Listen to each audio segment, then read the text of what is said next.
It's a 2018 GMC Acadia, and I just had an oil change, and I want to change the engine filter on it. Mostly because, like, every so often you want to change the stuff to kind of keep your car running clean. Like I said, I just had an oil change, so changing the engine filter is a good thing to do at the same time. Some places will actually offer to change your engine filter. You can do or do not do that. I don't know what they charge, but the filters themselves are, they're generally like, somewhere between like 10 to 20 bucks, depending on the type of filter you're getting. And they're really simple and easy to do. So if you don't want to spend that money, you really don't have to, but if you don't feel confident doing that, it's another thing too, but it's super simple to do. Now, granted, what I'm doing specifically is for this make and model of the car, but it generally applies to most cars. Similar idea concepts. Might be different size filters, might be different locations, but in general, you're doing the same thing. So here we go. Once you put the hood, the first thing you gotta do is locate the filter. Now, my filter is here, as you can see. It's basically underneath this. There's the engine, the V6.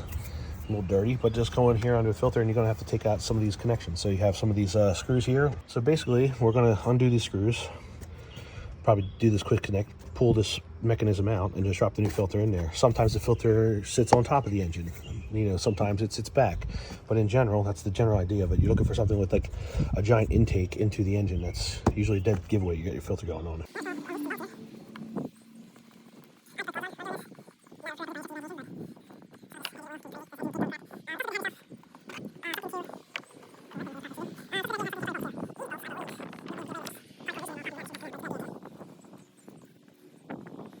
All right, all the screws are out, and as you can see, it's all super loose. Now, for the sake of this, if it's never just like loose, double check everything. Make sure like you have everything else. Now, we gotta take this snap off here. Now, we gotta be careful with these because you can break very easily. If I don't have to take it off, I prefer not to. So I'm gonna try taking this off first, this hose clamp off first, and see if that gets me access enough to get the whole thing moved out. Because I could pop this out here with a screwdriver. Sometimes those things are notorious for breaking, so I'm going to be very careful with this.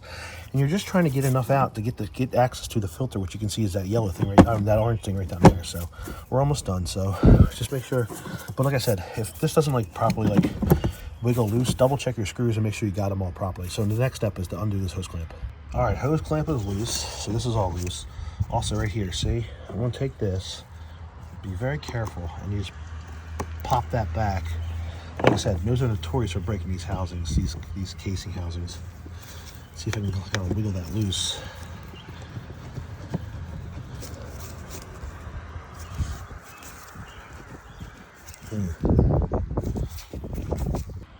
Okay, it looks like I'll be able to get it off without taking this clamp off. So the hose, loosen this, and now I'm just going to try to wiggle that off. Careful, you don't want to like scratch it or ruin anything with your connection. And then here we go. We're able to just kind of pop this off. We can keep that back there, put that back there for now. And this is the filter. This is what we want access to.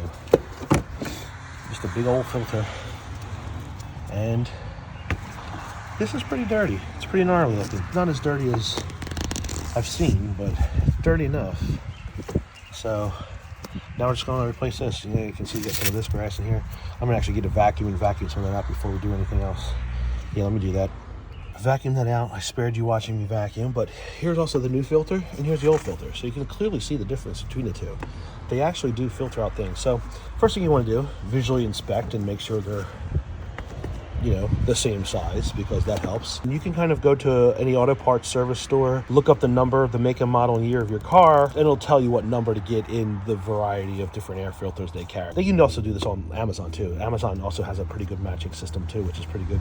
Take it out, do the visual inspection. You can see one is clearly older than the other, and then there's really only one way you can kind of go back in this make and model, because there's literally no way you can't not put it back in correctly. So put it in there, make sure it all seats properly, which it's doing, and then you just kind of like reverse yourself and get rid of this one, throw this out.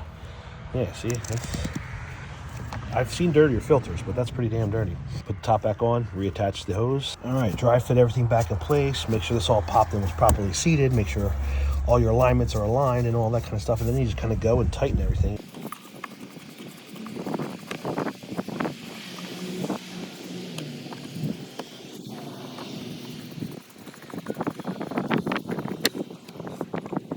I kind of like going the cross pattern that most people do. They'll go like one on one side to one on the other side, just kind of like because it evenly allows you to compress.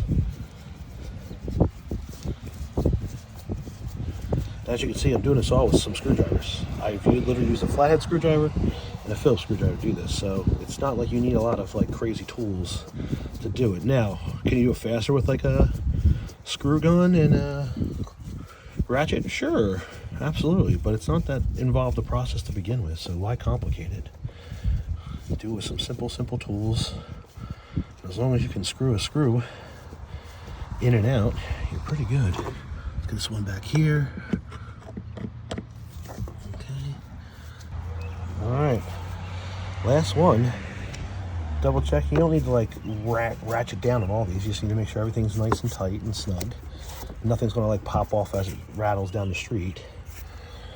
But you don't need to like tighten it so much it's going to break. But you do want to make sure everything's snug and secure and properly as it needs to be, and check underneath that. I mean, check under the hose clamp, make sure it's properly seated. But yeah, you're done.